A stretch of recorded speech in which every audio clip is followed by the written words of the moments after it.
निलंग्यामध्ये लोकांना बदल हवा आहे. निलंग्यामध्ये लोकांना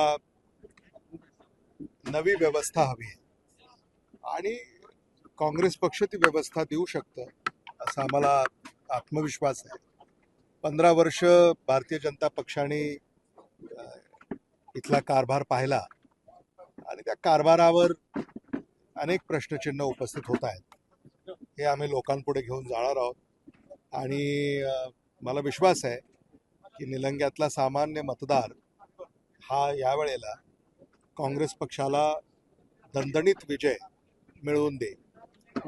एक काँग्रेसबद्दल मध्ये अंतर्गत एक विषय आपल्याला प्रश्न विचारायचा असा आहे की माजी नगराध्यक्ष सुनीता ताई चोपणे यांचे चिरंजीव दीपक चोपणे म्हणजे दयानंद चोपणे यांनी आयुष्यभर पूर्ण काँग्रेससोबत काम केलं, एक निष्ठ काम केलं.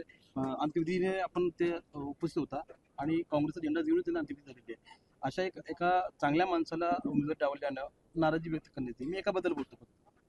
या संदर्भामध्ये मी आपल्याला एवढंच सांगू इच्छितो की तिकीट वाटपामध्ये एखाद्यावर अन्याय झाला असेल तर याची सुद्धा चर्चा आम्ही पक्षामध्ये करू आणि त्याचं योग्य पद्धतीनं भविष्यामध्ये पुनर्वसन करता येऊ शकतं. म्हणजे नगरपालिका आल्यानंतर आम्हाला त्यांना म्हणजे अनेक मार्गाने त्यांचं पुनर्वसन करता येतं, त्यांचा सन्मान करता येतो. त्या संदर्भाने पक्षामध्ये चर्चा होईल. जसं तुम्ही म्हणालात, एक नाव तुम्ही सांगितलं, असे अनेक असतील. शेवटी 100 अर्ज आमच्याकडे आले होते, त्यापैकी फक्त 23 नावच आम्हाला निश्चित करता येत होते. त्यामुळं सगळ्यांना न्याय देणं हे शक्य होत नाही.